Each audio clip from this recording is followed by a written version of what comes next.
अस्सलामुअलैकुम बच्चों, कैसे हो आप लोग? ठीक हो बच्चों? मैं आप लोग के साथ छोटी सी एक बात शेयर करने लगा हूँ। 9th क्लास से है, चैप्टर नंबर 4।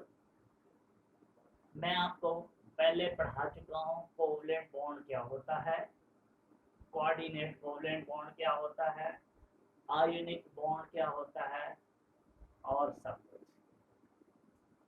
एक छोटी सी बात, आपकी बुक में लिखता है टाइप्स ऑफ कोवलेंट बॉन्ड,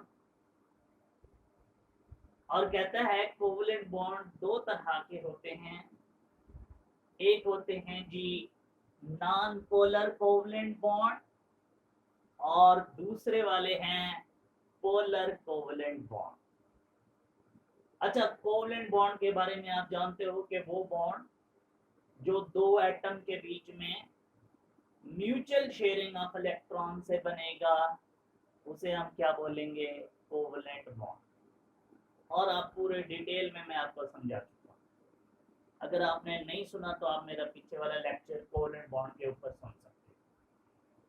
अच्छा बच्चों, इस टाइम मैं आपको बताने लगा हूं कि नॉन पोलर कोवलेंट बॉन्ड क्या है। बच्चों याद रख लो, वो कोवलेंट बॉन्ड जो दो सेम एटम के बीच में बनेगा। लाइक ये देखो, ये मेरे पास दो एटम हैं, ए और ए।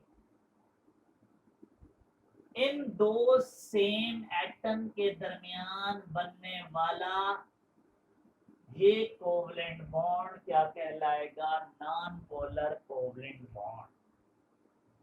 आप कोवलेंट बॉन्ड डेफिनेशन करने लगा। A covalent bond which is formed between two like atom या सेम एटम, सिमिलर एटम, जो आपका मन करे तो लिख ले definition. The covalent bond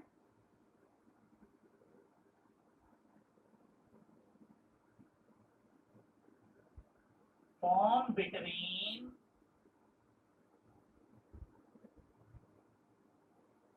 two like atoms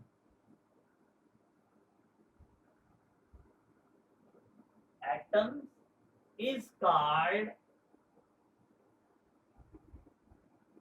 non-polar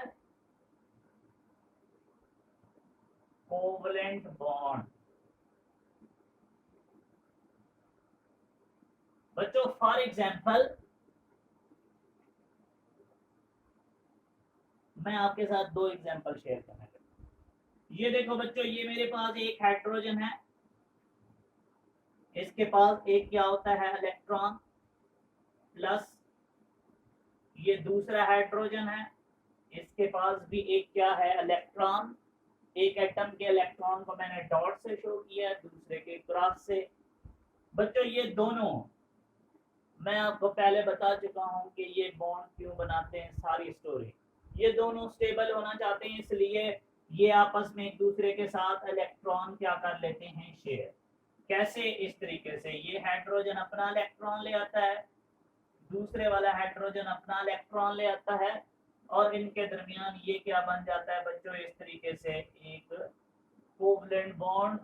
और ये बॉन्ड चूंकि बच्चों देखो सेम एटम के बीच में बना है, इसलिए हम इसको क्या बोलते हैं? Non polar covalent bond. Same बच्चों अगर हम बात करें F2 की, ये देखो ये एक फ्लोरीन।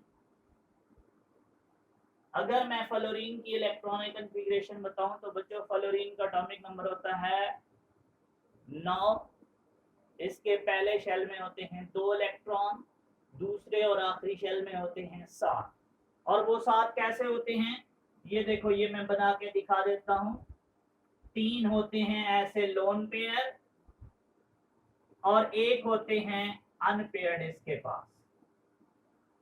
प्लस ये दूसरा फ्लोरीन है बच्चों, इसके पास भी यही सिचुएशन है कि इसके पास 3 लोन पेयर हैं आखिरी शेल में, और एक अनपेयर्ड है। मैंने अपने लास्ट लेक्चर में बताया था कि किसी भी एटम के पास जितने अनपेयर्ड होते हैं वो उतना बॉन्ड बनाता है, और वैसे भी फ्लोरीन के आखिरी शेल में 7 हैं, तो इसे कितने बनाने हैं 8, इसलिए आपस में ये एक एक इलेक्ट्रॉन शेयर कर लेते हैं ताकि दोनों के पास 8 हो जाएं और वो स्टेबिलिटी गेन कर लें। तो इस तरीके से ये अपना अनपेयर्ड और ये वाला अपना अनपेयर्ड बच्चों यहाँ क्या कर लेते हैं शेयर, और इनके दरमियान ये क्या बन जाता है एक कोवलेंट बॉन्ड, और चूंकि ये सेम एटम के बीच में है इसलिए इसे हम क्या बोलेंगे नॉन पोलर कोवलेंट बॉन्ड। तो चलें ये स्टोरी थी नॉन पोलर की, चलते हैं पोलर में क्या होता। नाम से जाहिर है कि इसके अपोजिट होने वाला है।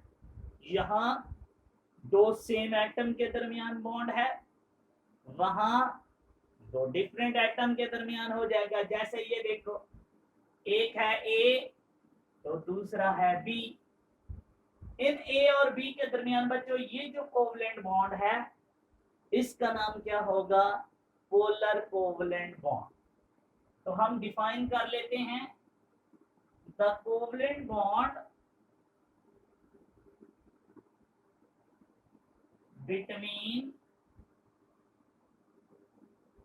To unlike atoms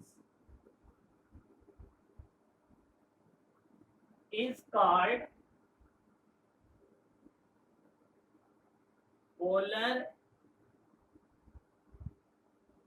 covalent bond। Okay बच्चों, मैं आपके साथ एग्जांपल शेयर कर लेता हूं। ये देखें ये है मेरे पास एक हाइड्रोजन फॉर एग्जांपल। बच्चों ये हाइड्रोजन की अभी मैंने इलेक्ट्रॉनिक कॉन्फ़िगरेशन आपको समझाई है। ये देखो ये प्लस एक मैं ले लेता हूं यही वाला फ्लोरीन, ये देखें ये इसकी इलेक्ट्रॉनिक कॉन्फ़िगरेशन है।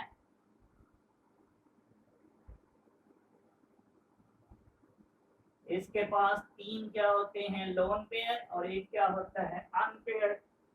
ये भी 8 करना चाहता है, ये 2 करना चाहता है, ये ऑक्टेट को ओबे करना चाहता है, ये डुप्लेट को ओबे करना चाहता है।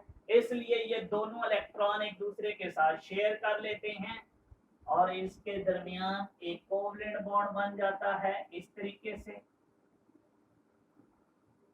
बच्चों याद रखो ये है तो कोवलेंट बॉन्ड क्योंकि इलेक्ट्रॉन की शेयरिंग से बना है, बट कौन से वाला है दो डिफरेंट एटम के दरमियान है, इसे हम क्या बोलेंगे पोलर कोवलेंट बॉन्ड।